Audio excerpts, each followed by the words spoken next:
Assalamualaikum, ketemu lagi dengan Rumah Fatih Yuki. Baiklah, kali ini masih dalam acara beberes di angsur nyicil satu-satu, tapi alhamdulillah sekarang lebih baik keadaannya, jauh lebih fit, udah mulai hilang lemes-lemesnya. Pokoknya gejala-gejala COVID yang tersisa kemarin udah berangsur menjauh, alhamdulillah. Sekarang aku lagi nyuci guys, mau nyuci maksudnya. Terlalu banyak yang bakalan kita cuci.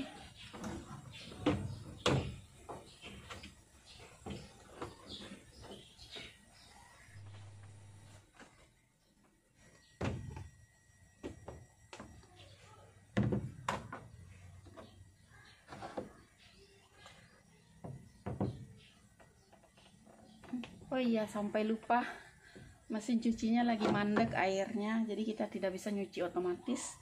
Jadi sekarang kita nyucinya manual. Aduh, saking lupa guys. Jadinya sabunnya kita langsung masukin ke kainnya, karena mesinnya airnya nggak bisa guys. Dari sini nih agak kecil banget keluarnya, mungkin ada yang tersumbat. Kemarin kita lagi panggil tukang servis, cuman belum sempat dia kesini. Akhirnya kita cuci manual dulu.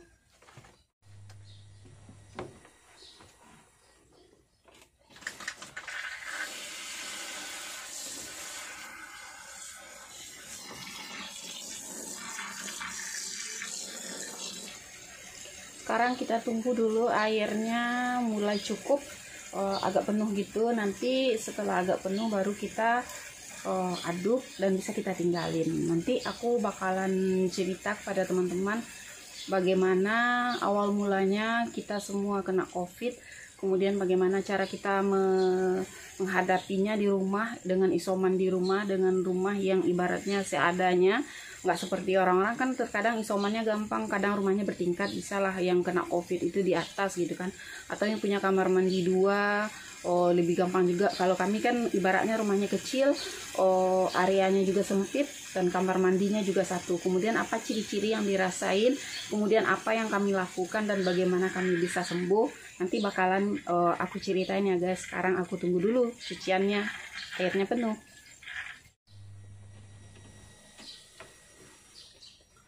Jadi airnya sudah cukup, kita matiin dulu kerannya. Biasanya kita lebih gampang nyucinya guys, karena kita tinggal masukin sabunnya, kemudian kita hidupin mesin cucinya, udah kita tinggal. Kemudian kita tunggu 1 jam, nanti dia berproses sendiri, kering sendiri, kita tinggal angkat ke jemuran. Jadi kita tinggal, pokoknya kita tinggal gampang aja gitu kan. Cuman sekarang karena macet terpaksa kita manual, setiap prosesnya kita bantuin. Jadi airnya kita bantuin masukin, nanti setiap prosesnya kita ulang lagi gitu. Jadi sekarang kita cuci dulu. Jadi terpaksa kita pakai yang manual, kita cuci, baru kita tunggu dia berproses ini sekitar 13 menit. Nanti setelah 13 menit kita tunggu dia terendam dulu biar semua kotorannya hilang. Nanti kita aduk lagi, baru nanti kita keluarin airnya, kita masukin lagi airnya, kita keringin. Pokoknya semuanya serba dibantuin gitu guys. Sekarang kita tinggal dulu, kita cerita di depan.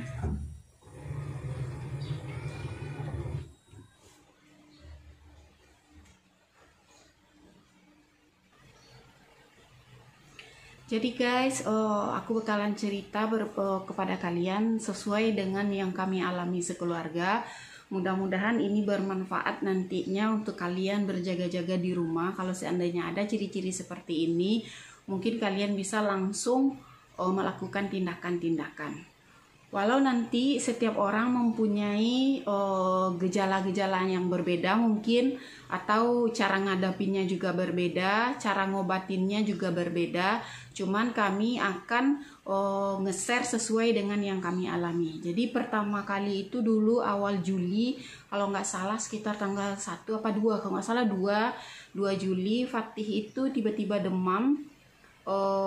Mulai nggak enak badan gitu. Kemudian pas diukur suhunya itu ternyata suhunya itu 37 derajat Celcius gitu kan.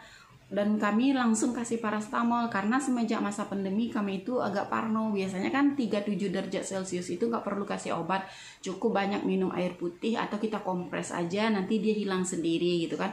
Cuman semenjak masa pandemi kami takut nanti kalau anak-anak itu kalau terlalu tinggi demamnya kan kita juga ribet jadinya, nanti mereka jadi rewel dan segala macam gitu kan. Ditambah sekarang masa-masa COVID, pokoknya parno aja bawaannya. Setelah dikasih paracetamol, alhamdulillah besokannya Fatinya mulai baikan, nggak ada apa-apa gitu kan. Dan ternyata aku dengar kabar, ternyata tetangga-tetanggaku juga pada demam anak-anaknya. Itu pun berarti kan mereka serentak demam gitu guys. Jadi karena mereka sebelumnya kan juga main bareng gitu. Kemudian setelah itu Fatihnya udah mulai baikan di hari kedua, dan hari selanjutnya juga udah mulai baikan. Tetapi kami nggak keluar rumah, kami di rumah aja lagi. Pas 4 hari setelah itu aku lagi yang demam gitu kan. Aku mulai demam 37 derajat Celcius. Berarti kan juga nggak terlalu tinggi gitu kan, masih kalau orang Minang bilang mama deh. Jadi cuman sekedar hangat-hangat dikit aja lah, hawa-hawanya, hidup udah mulai hawanya nggak enak. Mulut juga udah mulai agak panas, nafas kita kan bisa kita rasain tuh. Kemudian mata kita juga udah mulai panas gitu kan. Kemudian karena aku juga sama agak parno juga, langsung aku minum paracetamol juga untuk menurunkan panasnya. Aku takut kelewat tinggi gitu kan. Setelah aku minum paracetamol, aku bawa istirahat. Padahal waktu itu kerjaan lumayan, menjahit, pokoknya segala macam lah. Aku hentikan semuanya karena kan kuncinya kita kalau seandainya apa-apa itu kan kita bawa istirahat, insya Allah bakalan cepat pulihnya gitu kan. Kemudian aku bawa istirahatnya ya gitu, bukan tidur sih, tetap juga ngerjain pekerjaan lain yang merasa aku ringan kayak beberes rumah, aku tetap gitu kan. Dan ternyata emang mulai hilang demamnya setelah minum paracetamol itu gitu kan. Karena mungkin karena demam masih 37 derajat, ketindang tonsiusnya guys, karena demam masih 37 derajat. Kemudian malamnya mulai badan itu agak mulai nggak enak gitu guys, kayak capek, pegel, pokoknya semuanya lah gitu kan. Terus dipijitin sama suami gitu kan. Pas dipijitin sama suami bisalah tidur malam itu karena mulai enakan. Pas besoknya mulai badan itu lemes, pokoknya kayak kemarin itu kita habis sakit lama gitu guys. Jadi kayak padahal aku kan cuma demamnya sebentar, dikit 37, itu pun cuma sekali. Tapi badannya capek minta ampun. Kayak pokoknya udah sakit berbulan-bulan kayak gitu. Karena dulu aku pernah juga waktu kuliah sakit tipes. Jadi kayak gitu rasanya lemasnya itu gitu kan. Terus aku jadi heran gitu kan, kok lemes, capek minta ampun gitu kan. Akhirnya nggak aku paksain kerja. Di hari keduanya aku tetap leye-leye aja sambil nonton, main HP segala macam. Nggak pokoknya nggak masak juga, sambal kita beli. Suami tetap kerja waktu itu.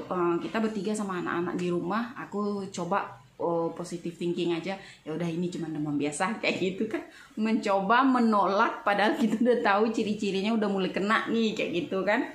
Terus pada hari itu juga mulai lagi agak kok tambah nggak enak badannya gitu.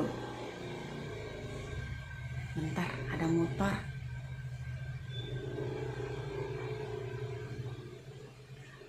Terus kayak gini, kok tambah nggak enak badannya gitu kan. Jadi pas tambah nggak enak itu aku wanti-wanti lagi, aku minum paracetamol. Akhirnya aku minum 2 paracetamol. Akhirnya aku takut kalau seandainya nanti demamku tinggi gitu kan. Jadi aku minum lagi paracetamol. Padahal waktu itu belum nggak panas, cuman kayak hawanya rasa beda aja, kayak kita mau demam gitu.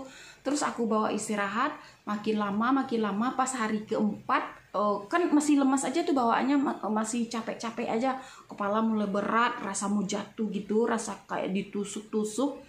Pokoknya aku orangnya paling jarang sakit kepala guys. Jadi pas kali itu emang sakitnya tuh luar biasa.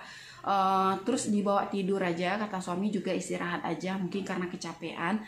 Kemudian ya udah aku istirahat aja guys. Pas istirahat itu aku juga ngerasain badan aku itu ngilunya luar biasa. Terus kita kan udah sering tuh ngedengar berita tentang COVID atau baca-baca info tentang COVID gitu kan. Dan itu menurut aku adalah ciri-ciri yang mengarah ke COVID gitu kan. Tapi aku berusaha ya udah berusaha kayak gini aja guys. Berusaha nggak stres, berusaha nggak berpikir macam-macam, karena kan terlalu mengerikan juga terkadang kalau dengar-dengar kata orang berita-berita gitu kan, agak takut juga kita, agak parno lah pokoknya gitu kan. Akhirnya aku bawa istirahat aja, aku nggak mau stres, aku pokoknya walaupun nggak bisa dipungkirin mulai takut gitu kan. Kemudian aku hubungin semua customer aku yang pesan gorden di waktu itu, aku bilang, karena itu kan bener-bener guys, kalau seandainya beban pikiran kita itu ada, sakitnya itu kayak nambah gitu, kepala kita rasanya mau pecah, kalau seandainya dibawa berdiri kayak mau jatuh gitu kan. Pokoknya emang gak enak banget gitu kan. Aku hubungi customer, minta maaf karena gordennya belum bisa aku proses. Aku bilang aku sakit.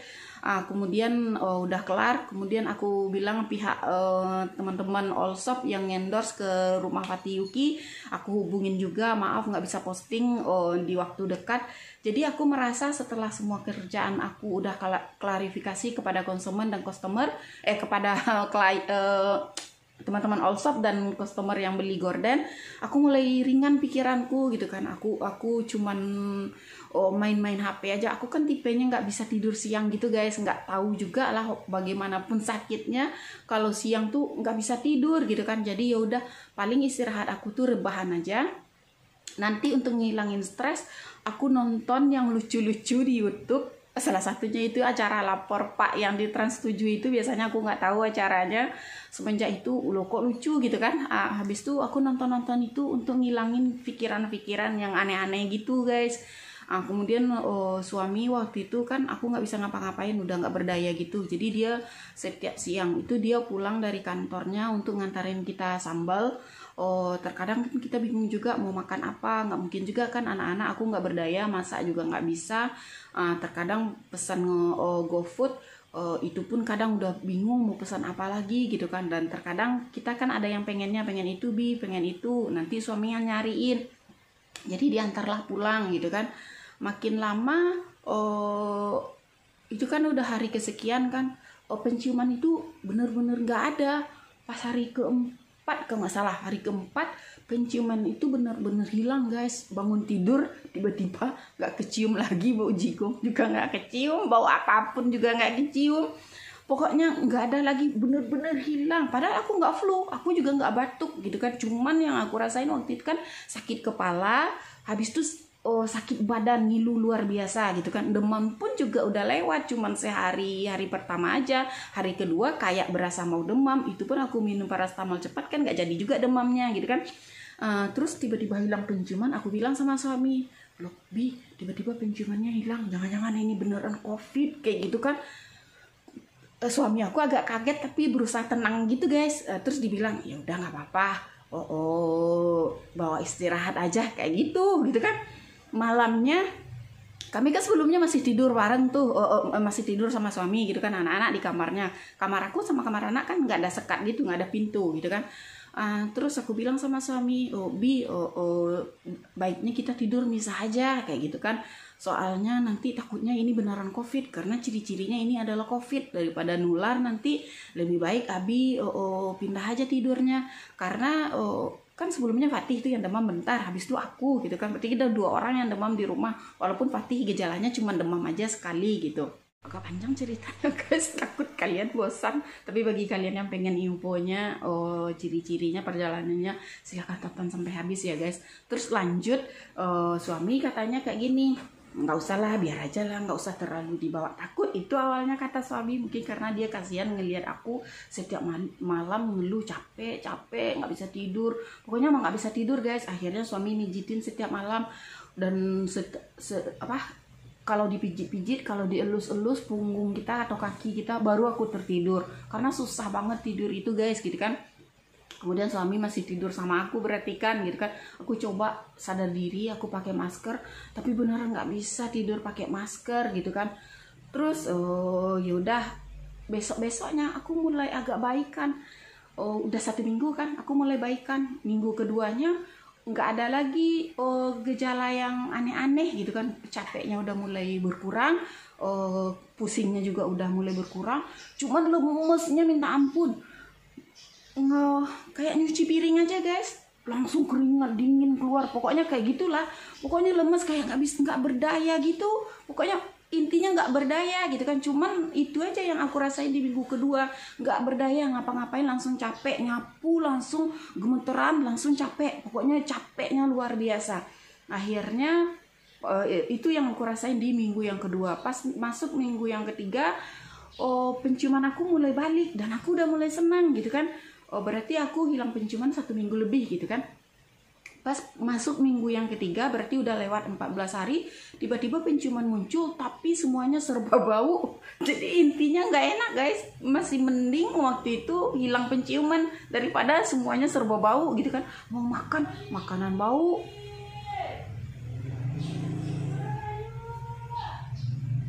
Pokoknya apa-apa semuanya serba bau gitu kan. Jadi nggak enak gitu kan. Loh kok tiba-tiba kayak gini gitu kan. Terus aku konsul sama tetangga aku yang bidan, terus katanya itu biasa. Kemudian dia kasih obat untuk pencuci hidung gitu guys. Cuman aku takut makainya, nggak aku pakai gitu kan. Katanya disemprotin ke hidung, NaCl gitu. Cuman aku nggak berani pakai. Akhirnya aku nggak pakai. Ya udah aku nikmatin aja. Penciuman kayak gitu tuh terkadang aku mau makan aku tutup hidung karena emang luar biasa baunya guys. Nggak bisa juga diungkapin, kayak bau gosong, kayak bau, mungkin lebih enak bau kentut kali ya. Soalnya nggak enak banget baunya. Jadi pokoknya apa-apa yang mau dimakan, mau apa ditutup hidungnya kayak gitu. Oh iya, satu lagi, pas aku demam yang aku konsumsi selain obat paracetamol, aku setiap hari minum air kelapa muda. Walau air kelapa muda itu bukan obat ya guys. Kalau menurut aku bukan obat COVID. Tapi kita baca sumbernya kan juga bukan obat COVID. Cuman kita kan dalam kondisi lemas pas sakit itu. Jadi air kelapa muda itu kan bagus untuk mengganti cairan tubuh kita yang udah keluar, yang udah habis energi kita gitu. Pokoknya menambah mengganti kekurangan cairan di dalam tubuh gitulah guys, itu intinya. Jadi aku tiap hari konsumsi air kelapa muda. Kemudian setiap hari aku konsumsi jus 2 kali sehari, karena aku pernah dengar cerita dari teman aku yang sebelah rumah yang bidan. Aku bilang dulu pernah sama dia, kalau orang COVID itu di rumah sakit diapain, kayak gitulah kan. Ternyata kan orang tuh selain dikasih obat, disuruh istirahat, mereka tuh dikasih makanan yang bergizi, pokoknya badannya itu jangan sampai lemas, jangan sampai ngedrop. Akhirnya biar makin kuat dikonsumsi jus kayak gitulah guys. Jadi ganti vitamin gitu kan, karena aku kan nggak ke rumah sakit waktu itu gitu kan. Kalau seandainya parah kan baru ke rumah sakit kan. Aku bacanya ada ciri-ciri yang harus kita bawa ke rumah sakit, dan ada yang cuman gejalanya yang udah isoman aja di rumah kan, kayak gitu guys gitu kan.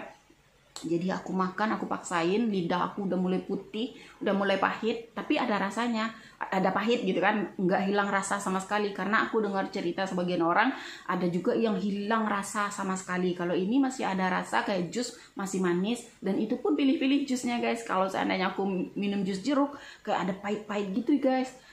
Asam juga enggak, pokoknya pahit-pahit gitu. Pas jus mangga itu enak, masih berasa manisnya.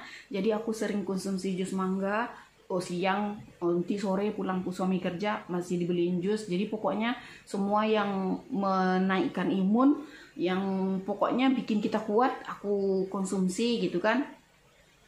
Kemudian setelah minggu ketiga, hampir ke hari ke-20, ya hampir hari ke-20 kalau nggak salah, ya pokoknya jalan minggu ketiga aku mulai udah baikan. Bibir aku langsung udah kayak orang pecah-pecah luar biasa gitu guys. Karena kan panasnya kayak di dalam, waktu badan kita ngilu-ngilu tuh, badan kita tuh kayak orang Minang bilang tuh angui-angui gitu kan.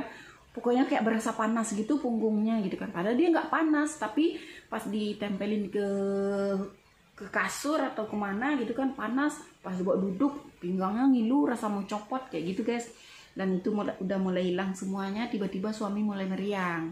Jadi pas mulai meriang, dia pulang kerja mulai meriang, aku udah curiga bener-beneran keluarga kita udah kena COVID nih, kayak gitu kan. Terus udah mulai curiga, langsung aku kasih paracetamol di hari itu juga pertolongan, karena aku berharap suami aku seperti aku gitu kan, karena aku kan udah 2 minggu lewat, alhamdulillah baikan gitu kan, seiring yang penting jaga makan kayak gitu aja lah, bawa istirahat kayak gitu. Kemudian karena suami meriang, aku kasih paracetamol, aku suruh istirahat. Terus kata suami kayak gini, langsung aja kita misah, ini udah fix COVID, udah fix COVID kayak gitu kan. Langsung aja tidur misah. Akhirnya kami bawa kasur keluar, kami tidur sama anak-anak di luar, bertiga, dan Abi di kamar. Terus malamnya Abi itu panas tinggi guys, 38,5. Jadi aku kan mulai kayak gini guys, berarti ini udah nggak beres gitu kan. 38,5 kan udah tinggi banget kayak gitu kan. Kalau aku sama Fatih kan masih 37, masih aman gitu kan. Terus aku bilang kayak mana nih Bi, kalau kayak gini nih nggak mungkin nih. Terus aku konsul lagi sama bidan di sebelah rumah aku, lewat WA gitu kan, kayak mana nih, kayak gini gitu kan. Kalau kata bidan juga kakak udah kena COVID nih kayaknya gitu kan, cuman bawa aja istirahat, itu kayak gitulah gitu kan. Banyak dikasih masukan sama dia. Kemudian aku kompres suami, aku kompres pakai air panas. Jadi dikompres itu kata ibu bidan tuh kan, dikompres itu jangan biarin airnya tuh dingin gitu kan. Jadi aku stok air panas di dalam termos. Setiap aku peras paling dua kali peras dikompresin ke jidat, ke dadanya, sama ke ketiak kayak gitu kan. Jadi aku kompres, suami itu udah lemas minta ampun. Terus paling sekali airnya, baru kan air itu kan cepat dingin karena kita taruh di dalam nampan gitu kan. Nanti aku masukin lagi air yang di dalam termos gitu kan, nanti aku rebus lagi kayak gitu kan. Pokoknya dalam semalam itu aku rebus air berkali-kali guys gitu kan. Nanti 1 jam setelah dikompres suami itu mulai agak baikan, udah mulai turun panasnya. Udah aku ukur, kadang 36, kadang 37 kayak gitu kan udah agak mendingan. Akhirnya aku balik lagi keluar istirahat, aku rajin cuci tangan. Oh ya, satu lagi, aku ke kamar suami waktu itu aku pakai masker double. Kemudian suami juga aku suruh pakai masker double. Tetap hati-hati karena kita kan ibaratnya baru pulih nih dari sakit, ternyata kontak lagi sama orang yang sakit. Aku takutnya ngedrop gitu kan. Tetapi ya udah, aku pasrahin lagi, siapa lagi yang akan jagain suami aku kalau bukan aku, kayak gitu prinsip aku waktu itu gitu kan. Yang penting anak-anak nggak aku bolehin dekat suami, pokoknya aku suruh dia di luar. Dan aku juga misah sama anak-anak, kasur anak-anak berdua sendiri, dia berbeda, aku juga berbeda kasurnya guys kayak gitu. Kemudian setelah kayak gitu, setelah 2 jam nanti naik lagi panas badan suami, pokoknya naik turun, dan itu pun selalu di atas 32. Kemudian kami mulai panik gitu kan. Akhirnya besoknya suami pergi berobat gitu kan. Tapi waktu itu kami nggak ke rumah sakit guys, kami langsung ke rumah bidan gitu.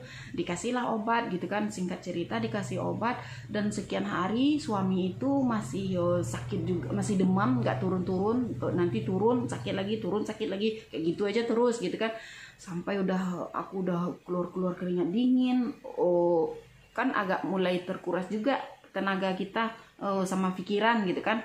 Akhirnya dibilang sama suami, ini kayaknya harus dibawa ke rumah sakit nih Bi, kayaknya obatnya nggak ibaratnya nggak mempan, atau kayaknya udah nggak cocok kayak gitulah gitu kan. Terus kayaknya harus berobat nih Bi. Apapun nanti keputusan orang rumah sakit, kita ikut aja. Kalau itu ada hari ketiga tuh masih demam nggak turun-turun kan, udah minum obat bidan juga nggak turun. Nanti kalau seandainya disuruh orang di rumah sakit, ya udah kita di rumah sakit. Apa Poro? Sinilah. Poro manggil. Sini. Duduk. Ini guys. Naik sini. Sini, duduk Kak Bunda. Bunda. Mami Bunda sini. Nah, duduk. Nah, Poronya duduk guys. Jadi, oh ya, nampak pula sofa yang belum dicuci guys. Jadi pas suami nggak turun, aku pastiin ya udah pokoknya di rumah sakit itu pasti dikasih yang terbaik, karena aku juga udah dengar dari pihak orang rumah sakit yang kerja di rumah sakit kan, tetangga aku, intinya nggak apa-apa kak, kalaupun seandainya di rumah sakit insya Allah aman, nanti kita dikasih obat, dikasih vitamin, nanti dikasih jus, baju juga dicuciin katanya kan, kita tinggal di rumah sakit tuh ibaratnya istirahat aja itu katanya kan. Habis itu aku bilang ke suami ya udah, akhirnya aku waktu itu aku bilang ke suami pergi ke rumah sakit. Waktu itu aku antar suami, aku tinggalin anak aku berdua di rumah, aku bawa suami pakai motor. Aku bilang pegangan ya Bi, masih kuat nggak, karena kepalanya kan pusingnya minta ampun. Habis itu anak-anak aku tinggal di rumah, aku bilang jangan ngapa-ngapain, pokoknya duduk aja depan TV main HP. Waktu itu kan ada di waktu kami sakit anak-anak dibolehin main HP, sebelumnya kan nggak dibolehin main HP gitu kan. Boleh main HP-nya, jangan kemana-mana, kalau ke kamar mandi tolong diliatin satu sama lain. Habis itu nggak boleh pegang apa-apa, karena kan agak takut juga gitu kan. Tapi bersyukur juga rumah sakit nggak jauh dari rumah kami, cuman setengah kilo lebih lah gitu kan, nggak terlalu jauh. Dan aku juga bikin kesepakatan sama suami, nanti suami aku antar ke IGD. Pas nyampe di IGD aku balik lagi, karena kan takut juga anak kecil 2 orang ditinggal di rumah gitu kan. Aku titip sama tetangga nggak mungkin juga karena tetangga pada demam juga gitu kan. Ya udah, akhirnya udah nyampe suami di rumah sakit, aku balik ke rumah. Nanti setelah beberapa jam, 1 jam nggak nyampe lah, suami WA, abinya udah siap nih, abi udah siap, udah pulang, mau dijemput. Ya udah, aku jemput lagi suami, aku bawa lagi pulang gitu kan. Setelah minum obat dari rumah sakit, berarti kan udah diperiksa semuanya kan. Pas suami ke rumah sakit itu diperiksa jantungnya, diperiksa darahnya, pokoknya semuanya diperiksa, di swab. Habis itu besoknya keluar hasil swabnya positif. Dan di waktu periksa itu suami langsung dikasih vitamin banyak banget. Aku masih ingat vitaminnya vitamin C, ada zinc, ada vitamin D, ada obat demam, ada obat apa namanya untuk sakit-sakit badan tadi. Pokoknya banyak banget obatnya guys, pokoknya sesuai keluhan yang kita rasain itu yang dikasih sama dokter, kemudian diminum. Kemudian suami langsung aku kasih jus setiap hari sama seperti aku waktu sakit. Kemudian air kelapa muda, kemudian telur separuh matang aku juga kasih ke suami karena dia lemesnya minta ampun. Kemudian madu, kemudian susu, semua aku kasih. Pokoknya pagi misalnya aku suruh minum susu, habis itu 2 jam setelah itu aku suruh minum madu. Mungkin lebay sih, tapi nggak tahu juga. Yang penting di pikiranku waktu itu gimana caranya supaya imunnya naik, kayak gitu aja sih. Kemudian jus, kemudian buah, pokoknya semua gitu kan. Kemudian makan, kebetulan suami kan kalau sakit dia sukanya pasti selalu sup gitu kan, karena aku nggak bisa masak. Akhirnya aku beli sup di luar gitu kan, hampir sebulan kami nggak masak. Kemudian gimana caranya keluar gitu kan, ya udah aku keluar waktu itu karena aku udah 3 minggu kan kan udah 3 minggu aku tuh sakitnya, ibaratnya udah 3 minggu lah dari awal aku sakit gitu kan. Jadi udah nggak ada gejala lagi, udah nggak ada apa-apa lagi. Akhirnya aku keluar, aku pakai masker double, kemudian aku juga rajin cuci tangan. Kemudian kita disuruh lapor waktu itu ke puskesmas oleh pihak rumah sakit karena udah positif. Kemudian kami lapor ke pihak puskesmas, kemudian pihak puskesmas juga kontrol kita setiap hari di teleponnya, di WA-nya, gimana keadaan bapak, ada apa yang terasa kayak gini lah. Pokoknya semua lapor ke ibu tuh, jadi dia yang kontrol, jadi kita juga tenang guys gitu kan. Pokoknya kita jangan stres aja lah. Terus aku bilang ke suami, anggap aja ini demam biasa, biar kita nggak stres kayak gitu kan. Walaupun kita tahu ini adalah COVID, tapi biar kita nggak stres, anggap aja ini demam biasa. Pokoknya jangan pikirin apa-apa. Waktu itu suami kan masih mikirin kerjaan. Aku bilang jangan dipikirin kerjaan, Abi pokoknya kosongin pikiran. Ibaratnya dikosong kayak mana sih? Pokoknya jangan pikirin apa-apa. Aku sama anak-anak juga nggak usah dipikirin apapun yang terjadi. Kami aman. Dan insya Allah aku bilang kan insya Allah Yul akan jagain Nabi semaksimal mungkin selagi Yul masih bisa ibaratnya jalan gerak kayak gitu kan, gantian lah ibaratnya. Kemarin Abi yang mengamehin aku gitu kan, habis itu sekarang giliran aku kayak gitu kan. Jadi aduh bingung juga sih ceritanya guys. Nanti kalau ada aku yang lupa nanti aku komen di bawah aja ya guys ya. Nanti kalian kalau mau nanya juga boleh deh di bawah gitu kan. Jadi karena aku udah mulai fit kayak gitulah intinya, udah 3 minggu juga udah tahu. Jadi aku pergi keluar beli-beli sambal, beli ini itu, pokoknya segala keperluan. Anak-anak aku nggak bolehin ke kamar abinya aku suruh pakai masker. Kalau seandainya dia mau keluar dari pintu, misalnya kan aku bolehin suami itu keluar cuman pergi ke kamar mandi pipis atau lagi pokoknya buang air kayak gitulah. Yang lain aku nggak bolehin. Kalau makan aku taruh di meja suami di kamar. Pokoknya semua keperluannya. Kalau seandainya dia haus, aku selalu standbyin. Oh ya, satu lagi aku standbyin termos, karena aku suruh suami itu minum air hangat setiap hari, nggak boleh minum air dingin, biar tenggorokannya jangan sampai mandek, jangan sampai ada masalah baru gitu kan. Cukuplah demam sama sakit-sakit badan, karena kita kan yang harus kita waspada itu adalah jangan sampai kita sesak nafas kayak gitu kan. Kemudian aku beli oximeter untuk mengukur kadar oksigen suami, karena kata dokter harus diperhatiin kalau sempat di bawah, waktu itu dokter bilang kan sempat di bawah 90 langsung bawa ke IGD, karena itu udah parah banget, berarti harus butuh pertolongan oksigen. Kemudian aku cek saturasi suami itu, dia biasanya bertahan 93, dia 94 itu sebetulnya kan rendah gitu kan, udah letih banget suami waktu itu, cuman masih bisa lah kadarnya untuk dirawat di rumah kayak gitu kan. Dan aku mikirnya ya udah apapun kita hadapin sama-sama di rumah, biar aku ngingat mental suami juga, karena nanti aku takutnya kalau seandainya dibawa ke rumah sakit, takutnya dia ngedrop atau mentalnya nggak siap jauh dari kami kayak gitulah mikirnya. Dan ya udah, kita udah kepalang basah, udah kena COVID semuanya, di rumah aja kayak gitu kan. Selain rajin cuci tangan, rumah juga aku semprot tiap hari. Kamar suami aku semprot, kemudian ruangan kami semprot pakai disinfektan. Aku beli di minimarket, ada banyak guys, jadi kalian juga bisa beli. Kemudian kamar mandi juga aku semprot pakai disinfektan, sehingga kuman itu biar bisa ibaratnya lemas dan mati cepat gitu guys. Jadi karena kita semuanya serba di rumah, jadi kita sendirilah yang jaga-jaga, pandai-pandai gitu kan. Dan semua aku konsulin sama ya orang yang tahu gitu guys. Terus si Yuki, si Yuki waktu itu pas suami demam, dia ikutan demam juga. Karena awal suami kena, si Yuki masih tidur sama Abi. Bukan tidur bareng Abi sih, cuman dia minta diboboin sama Abi kayak gitu. Jadi ditemanin sama Abi. Pas dia udah tidur, ditinggal sama Abi. Jadi kayak gitu kan, ibaratnya masih ada kontak dia sama Yuki. Akhirnya Yuki itu demam 38, aku kasih paracetamol. Alhamdulillah, mungkin karena anak-anak imunnya kuat, dan kemudian selnya juga pertukaran regenerasi selnya kan juga cepat kalau anak-anak kan. Jadi dia nggak terlalu lama, jadi sama kayak Fatih udah aman. Kemudian suami hari ke-8 kalau nggak salah, itu puncaknya nggak bisa tidur guys, nggak bisa tidur.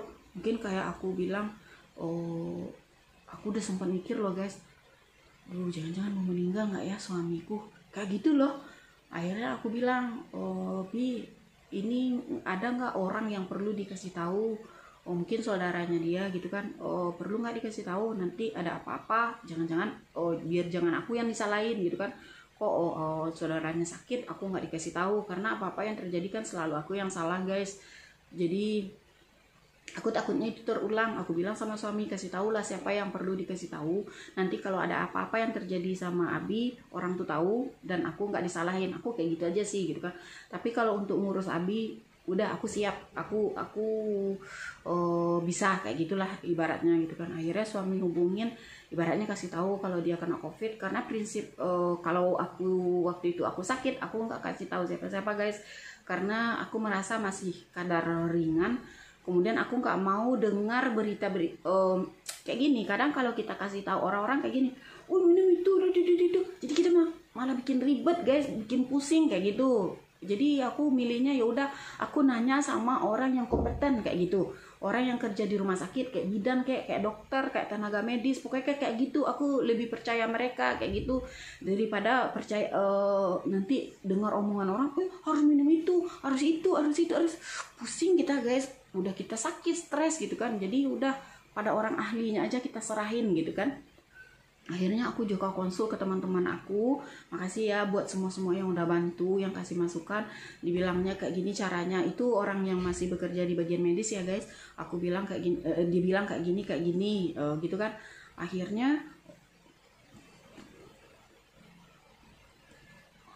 dan aku ikutin saran semuanya gitu kan. Dan pas hari ke-8 itu suami emang udah nggak bisa tidur. Terus dia bilang, ya udah kalau mau di rumah sakit juga nggak apa-apa, dadanya udah mulai saturasinya aku cek udah 92 guys. Jadi kan udah rendah lah gitu kan. Terus aku bilang, ya udah Bi, kalau seandainya Abi mau di rumah sakit juga nggak apa-apa. Sampai loh guys, aku udah siapin pakaian suami ke dalam tas, aku siapin obat yang kemarin yang belum habis gitu kan. Pokoknya semuanya arahan dari bidan di sebelah rumah kan disiapin semuanya. Habis tuh suami dibawa ke rumah sakit. Waktu itu kita pesan kokar guys, tapi kita bilang kita ibaratnya kami sakit gitu kan, dan dia mau ngantarin. Habis tuh pas nyampe di rumah sakit diperiksa lagi lah darah sama itunya, sama jantungnya. Habis tuh dibilang keluhannya ngilu luar biasa sampai nggak bisa tidur, saat duduk sakit, tidur sakit. Biasanya kalau cowok itu kalau sakit kan nggak suka ngeluh, nggak beda sama cewek. Kalau cewek itu kan sakit dikit-dikit ngerengek, dikit-dikit ngeluh kayak gitulah gitu kan. Nggak tahu sih, aku kali ya. Habis tuh batuk guys, tapi udah nggak sakit. Kelamaan ngomong kayaknya. Habis itu suami bilang juga kepalanya juga udah mulai sakit lah. Pokoknya semua yang dirasain dibilang ke dokter. Nanti rupanya ditambahnya itunya, vitaminnya ditambah, kemudian obatnya juga ditambah. Setelah minum obat akhirnya nggak jadi dirawat, disuruh pulang lagi isoman di rumah. Karena kan di mana-mana kan rumah sakit juga pada penuh. Jadi yang dirawat di rumah sakit itu kan yang agak berat-berat baru dirawat gitu kan. Jadi yang masih bisa ditanggulangi di rumah, yang masih aman lah gitu kan, nggak butuh oksigen, ya udah bagusnya isoman di rumah aja dulu, karena rumah sakit kan penuh juga. Akhirnya pulang lagi suami, tapi aku lega juga sih dia pulang gitu kan, dan dia pun kan lebih nyaman di rumah, dan aku pun juga lebih nyaman bisa ngeliat dia gitu kan. Setelah minum obat, alhamdulillah dia bisa tidur.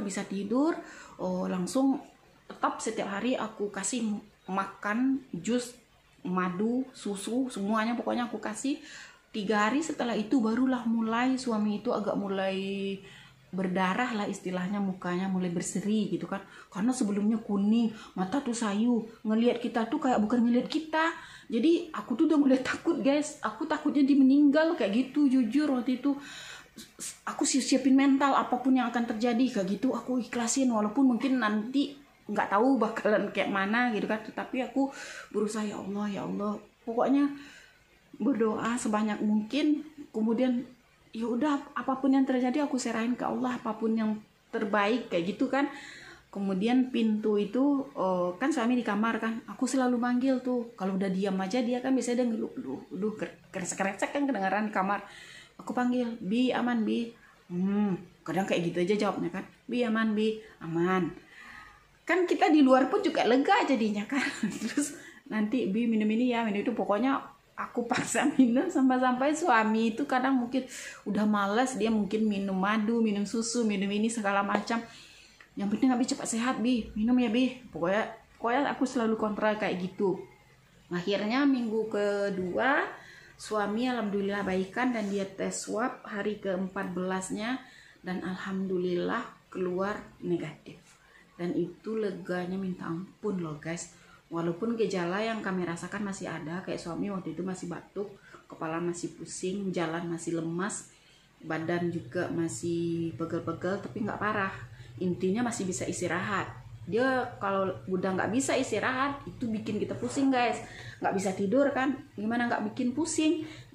Kita nggak bisa tidur, badan makin lemas kan, makan makin susah. Oke, dipaksain pun makan, tapi kan tetap badan kita kurang istirahat gitu kan. Dan kalau kita udah bisa tidur, berarti kan udah mulai lega. Habis itu tinggal makan yang banyak, insya Allah cepat sehatnya. Jadi kesimpulan dari cerita aku yang ngebosenin ini, mungkin bagi kalian, ambil baiknya aja, yang jelek-jeleknya jangan ditiru. Kalau kalian sakit, mungkin kalau seandainya masih sedang sakitnya, masih ringan, minum obat yang kayak misalnya kalau demam, kan COVID itu nggak ada obatnya sebetulnya. Jadi kita kasih obat kepada penyakit-penyakit penyerta yang ada. Contoh, kita batuk, kita minum obat batuknya. Kita demam, kita minum obat demamnya. Cuman kalau udah 3 hari nggak ada kemajuan, sesuailah dengan petunjuk yang ada di obat. Kalau udah 3 hari nggak ada kemajuan, bawa aja langsung ke dokter. Jangan takut pergi ke dokter. Terkadang orang bilang nanti kita di-covidkan. Terserah, kalaupun COVID nggak apa-apa. Biar lebih cepat penanganannya, cepat dapat obatnya, cepat dapat vitaminnya, cepat juga kelarnya. Kan kasihan, takut ke rumah sakit, akhirnya ngedrop, sesak nafas, langsung out. Jadi kan itu kita kan kasihan karena takut gitu kan. Jadi jangan sampai takut, pergi aja ke dokter, apalagi yang ada penyakit penyerta atau komorbid gitu. Jadi itu sangat butuh penanganan dari dokter segera, biar tahu dokternya mau kasih obat apa nanti. Kalau aku sih orangnya termasuk percaya sama dokter, karena mereka kan udah sekian tahun sekolah, udah capek-capek. Jadi mereka yang lebih paham dan lebih tahu. Buat apa kita dengerin omongan orang yang katanya nggak ada punya kompeten dengan masalah itu gitu kan. Yang dia juga cuman menganalisa dari satu kejadian. Kalau dokter itu dia udah analisa dari sekian pasien, udah sekolah sekian tahun. Jadi percaya aja sama mereka. Mungkin aku sih, orang sih beda-beda ya, tapi kalau kami ya kayak gitu, dan alhamdulillah kami bisa melewatinya guys. Dan itu juga berkat doa-doa kalian semua, kemudian berkat dokter juga pasti memberikan pertolongan yang sesuai dengan apa yang kita alamin. Jadi intinya jangan takut ke dokter, berobat aja, nanti berdoa, jangan stres. Habis itu banyak konsumsi makanan-makanan yang membikin tenaga kita ibaratnya bertenaga lagi, itu intinya guys gitu kan. Sesuaikan saja sama kemampuan gitu kan. Kalau seandainya rasanya badan udah mulai agak lemas, ngedrop, kita langsung saja ke dokter kayak gitu. Nanti toh di rumah sakit kan juga gratis guys. Habis itu obat kita juga dikasih, habis itu kita juga dikasih juga makanan yang sehat kayak gitu kan. Jadi pokoknya pikiran tuh ditenang-tenangin aja. Mungkin itu aja dulu sih cerita aku kali ini guys. Nanti kalau ada pertanyaan mungkin boleh di kolom komentar, atau kalian yang udah pernah kena juga dan berhasil sembuh, mungkin bisa berbagi cerita di bawah, biar teman-teman kita yang lain bisa mengambil manfaatnya. Mana tahu nanti ini untuk jaga-jaga bagi teman-teman, kalau seandainya mengalami hal yang sama, bisa nanti mengambil tindakan kayak gini, kayak gitu. Kayak gitu aja sih guys. Intinya banyak minum, banyak istirahat. Kalau seandainya ada apa-apa, lapor aja ke dokter, pergi aja ke rumah sakit atau ke tempat berobat terdekat. Jangan takut. Semoga kita semua sehat-sehat ya guys. Kalian juga tetap jaga kesehatan, tetap patuhi aturan, pakai masker kemana-mana. Kalau nggak penting banget kita nggak usah pergi. Habis itu rajin cuci tangan, kurangi menyentuh wajah guys.